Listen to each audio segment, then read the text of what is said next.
Good morning, good people. Good morning, fellow humans. Today is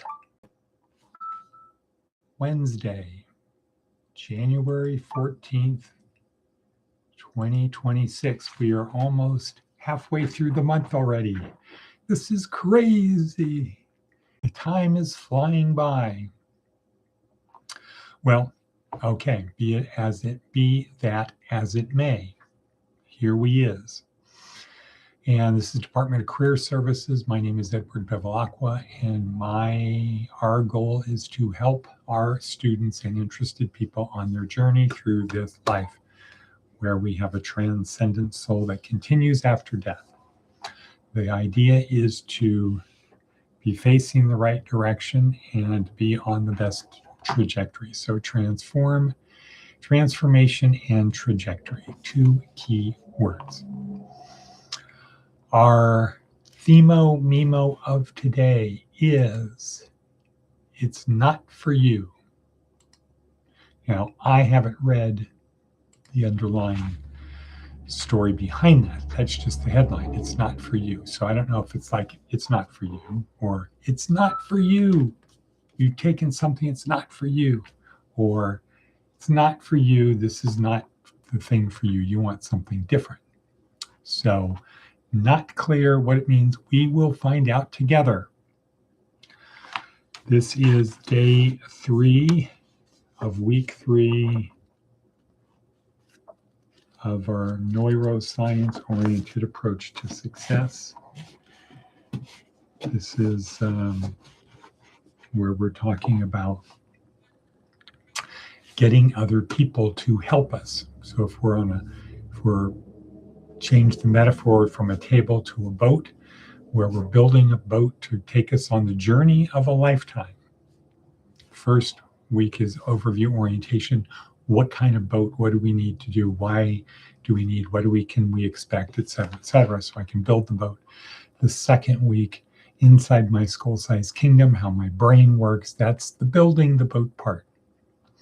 The third week is getting the crew, because the boat is so large. In order to be able to go on a real journey, I need to have a boat that's big. And therefore, I need a crew for the boat. Not too shabby. So I need a crew for the boat. So I need to pick the right crew. And that would be a good description of today's talk, is getting the right crew. Because once the journey has begun, once the journey is afoot, when I say afoot, that's one word, not two.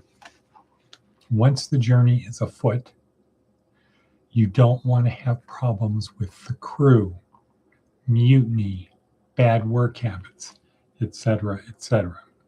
It's like a team. You got to get the people to work together. Okay, so that's this week. We'll come back to that. Let's move on. Advice from an 80-year-old.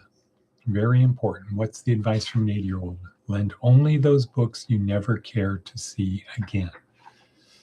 Really good advice. Very, very good advice. I am the victim of that. Have I benefited? Have I benefited? Do I have anybody's books? I think I've always given the books back. I think there's books I want. Oh, yeah. But now it's so easy to buy books. It's so easy. From when I was growing up, it was not easy. Now it's so easy to get any book you want or any book you don't want, as in the case with me in school. Okay, next.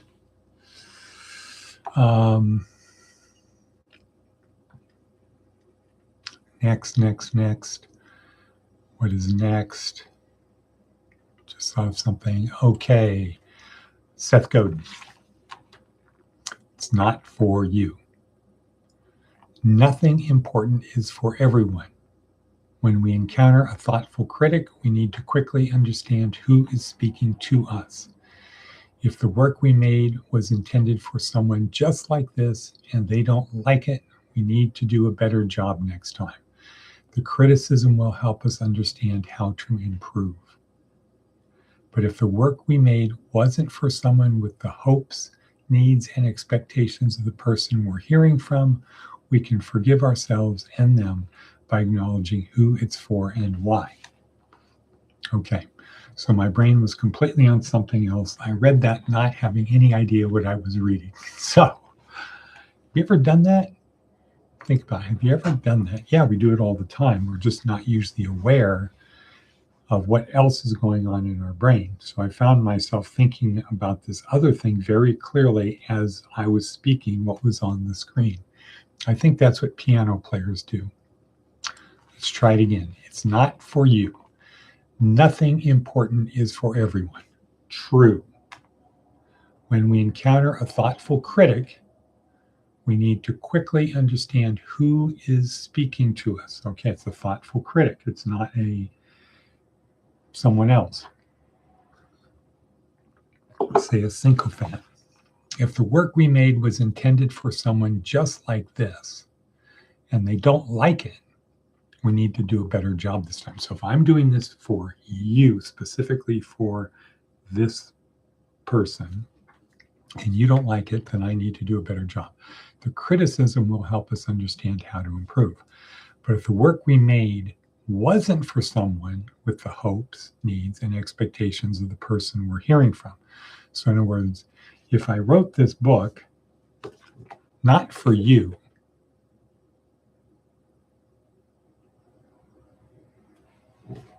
we can forgive ourselves and them by acknowledging it's for who it's for and why. Okay, so I didn't write this book because I'm trying to get you to believe it, to agree with it. I wrote it for someone else. So I have to take your comments accordingly. They might be well intended, but I didn't make it for you. You're not my target audience. Okay, that's what I get from that. All right, how are we doing for time? Such a runic rhyme. Yesterday we did show number 2, which was sort of like show number 1, because show number 1 was a handoff and tribute. It's not really a good selling tool for prospective sponsors and advertisers.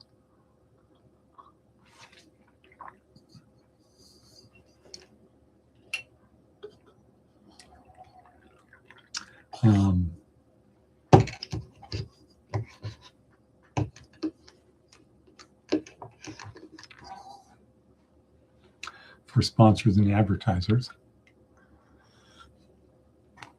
And at the end of the day, at about 6 o'clock, I found out, oops, the setting on one of the machines we were using was not right. It didn't work right. And we have to redo it.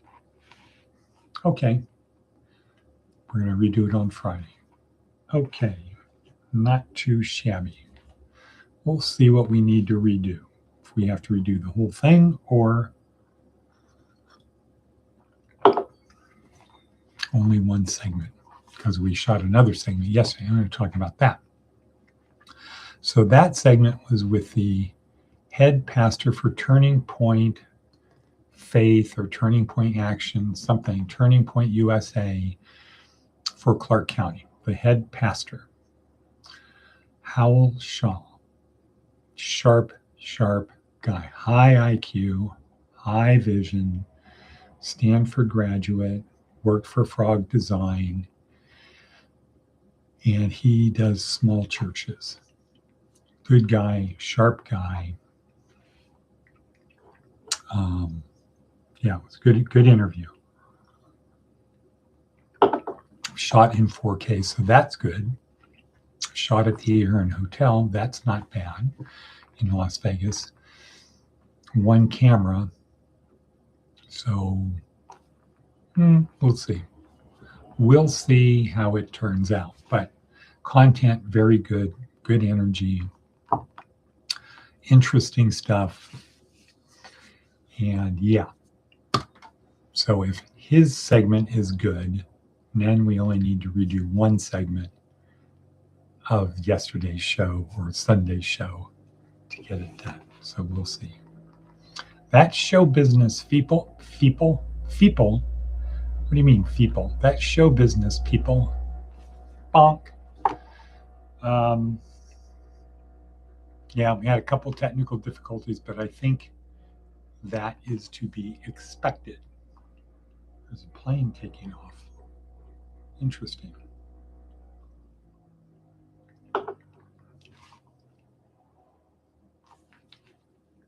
Okay, let's talk about this. Neuroscience approach to success.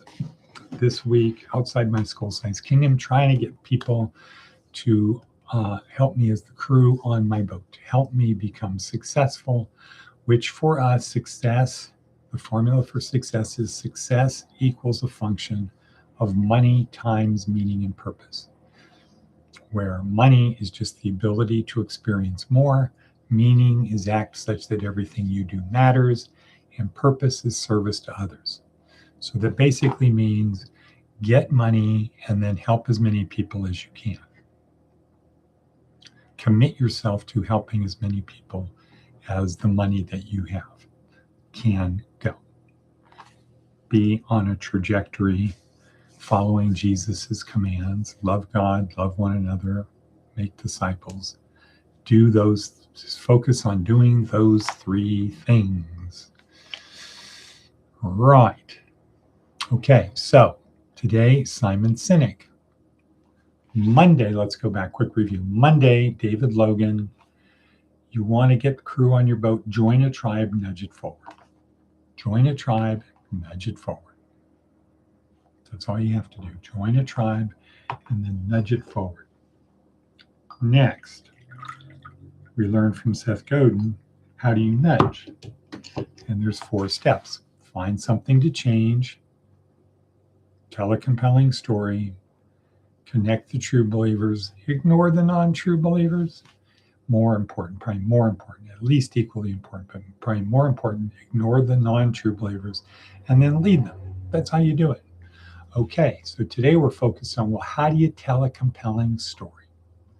Simon Sinek breaks it down for us. That stories can talk about what we're going to do, how we're going to do it, and why we're going to do it. And he starts by saying, virtually all companies start with the what we're going to do, and then how we're going to do it, and they might talk about why. Except, he points out, Apple Computer. And he points out that Apple has access to the same resources as everyone else, the same potential employees as everyone else, but they're different because they think differently. And how they think differently is they start with why. Why we do what we do. And in our particular instance, that means why we need to change the status quo. Why we need to change the status quo. That's what the compelling story is about. Why we need to change the status quo. Then you say, who's coming with me? That's the connect to true believers. Who's coming with me? Dorothy Boyd says, I will go with you. You say, who's coming with me? And then you lead them. She says, now what? Now? Yeah, let's go. But the compelling story is why we need to change the status quo. Because if people believe why we need to change the status quo, they're going to go with you. Yeah, I agree. We do need to change the status quo. Later, once you've got them away, once they've joined you, then you talk about what you're going to do and how you're going to do it. That's when you talk about it. You don't talk about what you're going to do. Hey, we're going to make a lot of money. How? Well, we're going to rob a bank. We're going to whatever. You talk about why you need to change the status quo. I'm tired of not being able to have financial security. I'm tired of worrying about paying my bills. I'm tired of not having the right kind of food to eat. I'm tired about not having transportation. I'm tired of not being able to whatever. Okay, well, what do we need to do? Well, we need either, as Teddy Roosevelt's father told me, you either need to increase your money, the money you have, or decrease your wants. Increase your means or decrease your wants. You can't continue to have wants and not be able to fill them. So,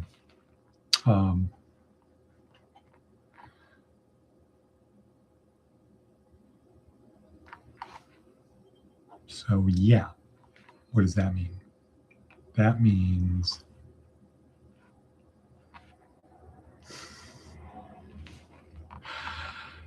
that's how we tell a compelling story. We talk about why we need to change the status quo. And then we ask, one way or another, who's coming with me? Do you want to do this thing? Here's the status quo. Do you want to change it? Here's why we should change this. Here's the status quo. Here's why we want to change it. Here's why we need to change it. Not how we're going to change it, not what we're going to change. Here's why we need to change the status quo. Are you with me? And I have to say, Dr. Robert Bush is pretty good at that. And he will say, are we together? Saying, are we together? And everybody will just respond, yes. What do we want? Justice. When do we want it? Now. Okay, so today is Volunteers Breakfast Day at the Methodist Church, 8 o'clock. I have to be on the road in about 45 minutes to get there to help do setup, make the simple breakfast in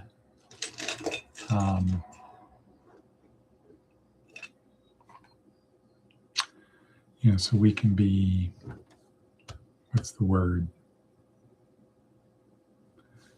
Not in union, but it's right there with the homeless people, the people we're trying to help. That we can be sort of like with them, as opposed to, they're out there in the cold, freezing, with nothing to eat, no heat, and we're having a sumptuous breakfast. No, we are in solidarity with them. To an extent, they are invited to the breakfast, but for some people in that situation, when you're shivering, you're trying to get warm, you really don't feel like getting up and trudging through the dark, damp, cold morning to get a nice hot bowl of oatmeal with blueberries or whatever. All right. Well, we're going to call it. We's going to call it. And until tomorrow. Oops, where'd it happen? Where'd I go? Okay. So with that, we're going to say, and cut.